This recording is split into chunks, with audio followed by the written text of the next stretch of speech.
It's not quite like other fairy tales. And not just because it's Hungarian. Once upon a time, there were two kingdoms.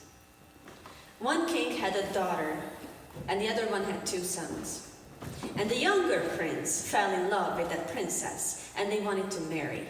But when he proposed to her, in the presence of her father, the old king said, "Oh, you should go out and seek your fortune first. Go and see the world and learn things. And if after 3 years you come back and you still want to marry my daughter, I will give you my blessing." So the prince swore loyalty to the princess, and he said a tearful goodbye. And then the prince set out to travel the world for 3 years, promising that he would be back.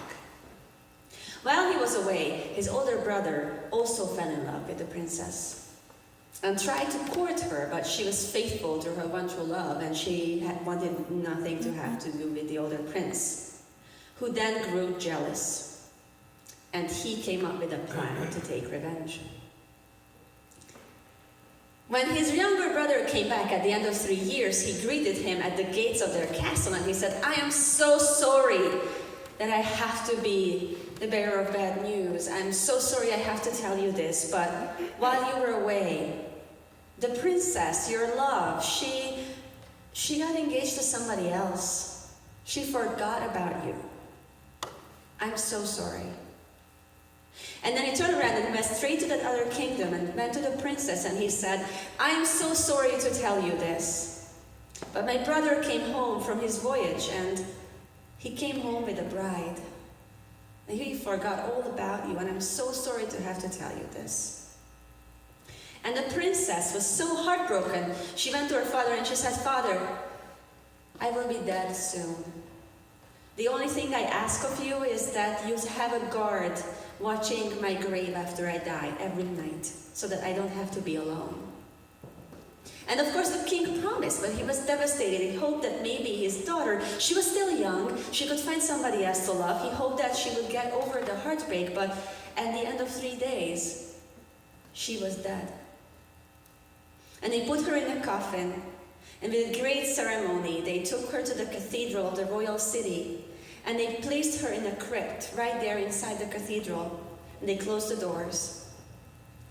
And then the king ordered one of his guards to stand right outside the crypt at night in the cathedral, and they closed the gates. And the next morning, when they opened the gates of the cathedral, the guard was dead. Throat torn out, ribcage shredded, blood everywhere. At first they thought it must have been some kind of a wild animal that got trapped inside the cathedral, maybe a wolf or a stray dog, but they couldn't find anything. The king wanted to keep his promise to his daughter, so he ordered another guard to stand at night outside the crypt. And the next morning, when they opened the gates, that guard was dead too. And the one after that. News traveled fast. They reached the other kingdom.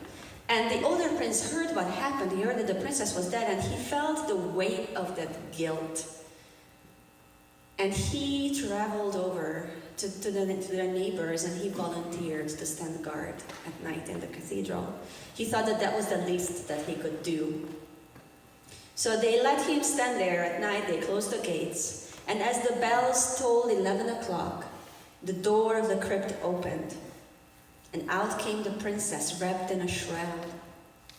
And she looked at him with cold hatred in her eyes, and she said, You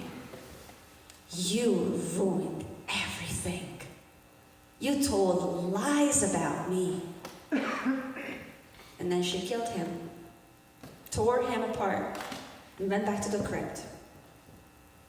Well, news once again traveled fast, and when the younger prince heard what happened to his brother and what happened to the princess, he was devastated. So he traveled to the neighboring kingdom, and he volunteered to guard the crypt at night. They closed the gates, and he waited until the bells tolled 11. And the door of the crypt opened, and out came the princess in a shroud, and she looked at him with deep, deep disappointment, and she said, You believed lies about me. You never thought to ask. You betrayed my trust. And then she killed him too. And the guard after that, and soon it was really hard to find volunteers in that to guard the princess's grave. The kings began to offer money, bags of gold, to whoever would volunteer. And at first, some people did, but nobody survived. And soon there was no one who would go inside that cathedral at night, not even for an entire bag of gold. One day a young man came into town. He was not from around those parts. He didn't know what was happening in the royal city. His name was János. And as János was walking down the street, there came along the king in his carriage, and he looked out the window of the carriage and he saw this young man who looked strong and brave, and he said, "You, what's your name?"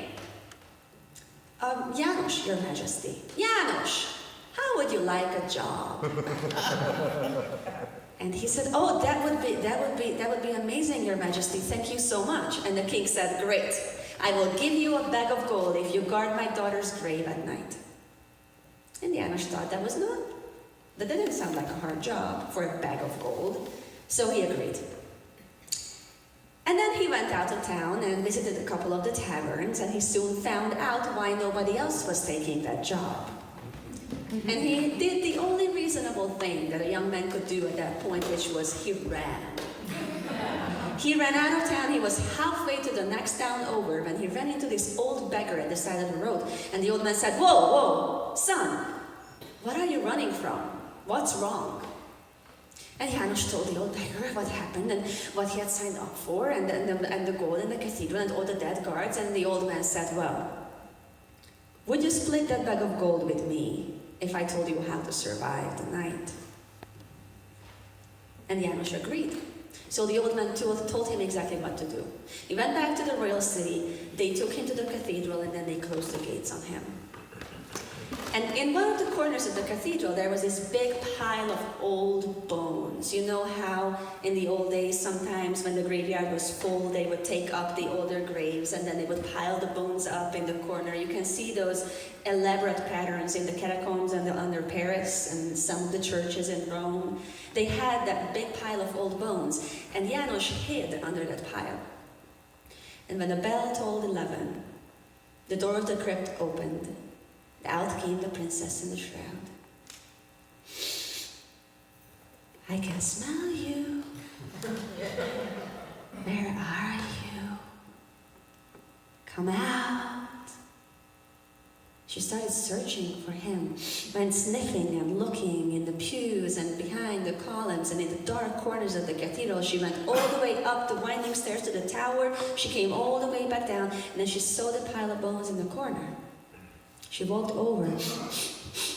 "I can smell you."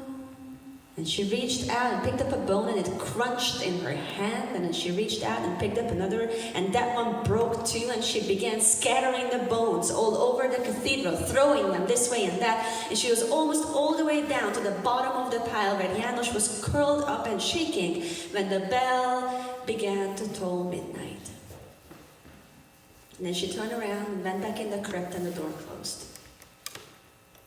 And in the morning, when the king and his man came to the cathedral, they opened the gates, and János was alive. The king was really happy, and he said, "How would you like to do that again?" "I will give you another bag of gold." That was a lot of money back then. Still a lot of money now. So János accepted. He took the bag of gold to the old beggar, found the old man. They split the gold from the first night, and then the old man told him how to survive the next one. And in the evening, he went back to the cathedral. They closed the gates, and when the bell finished tolling 11 o'clock, he went up the winding stairs to the tower.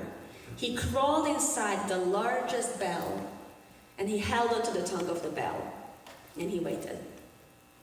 And the door of the crypt opened, and out came the princess in the shroud. "I can smell you. Come out. I will find you." She went straight to the pile of bones in the corner, and she finished scattering them all over the place, but János was not there. So she went looking and sniffing in the pews and behind the columns and in the corners, and she went all the way up the winding stairs to the bell tower. And then she dragged her nails down the side of the bell. "I know you're here. Come out." And as she did, the bell began to swing. Boom, Boom. And that was very uncomfortable for Janusz, who was inside the bell at the time, holding on for dear life. But eventually the bell finished tolling midnight. And the princess went back down the stairs and back in the crypt, and the doors closed. And in the morning, the gates were opened, and in came the king, and Janusz was still alive, and he said, "Great! How would you like to do that again?" And offered another bag of gold. And of course, Janusz, because this is a fairy tale, accepted once again. Went and found the old beggar, they split the gold, and the old man told him exactly what to do that night, but it was not as easy as the ones had been before. That night, they closed the gates of the cathedral, and Janusz waited for the bell to toll 11 o'clock, but he didn't hide anywhere. He just stood right by the door of the crypt. And as the bell finished tolling 11, the door opened, and out came the princess in the shroud. And as she did, Janusz jumped into the crypt behind her, crawled into the coffin, closed the lid on himself, and held on for dear life. And the princess turned around and she saw what happened, and she ran back to the coffin and she dragged her fingernails down the lid of the coffin and she yelled, "Come out of there! That's mine coffin! Come out of there right now!" And she banged and she scratched and she tried to tear the lid off the coffin, and Janusz was holding on with all his strength, praying for an entire hour. And that was the longest hour of his life. Until the bell finally began tolling, and it tolled midnight. And there was silence in the crypt. And then there was a voice. What happened? And he did not open the coffin. In fact, he waited until the morning, the gates were opened, and the king came in with all his men. And he found his daughter right there, as alive as ever, with a flush in her cheeks and a slightly confused smile, and she did not remember anything. And the curse on her was broken. And eventually they managed to coax Janusz out of the coffin. It took some convincing to get him to open the lid and come out. I can't tell you if he ended up marrying the princess or not. I would think that he would have some issues to work through in that regard. But he did get his bag of gold, and he did split it with the old man that had helped him. And he did live happily ever after.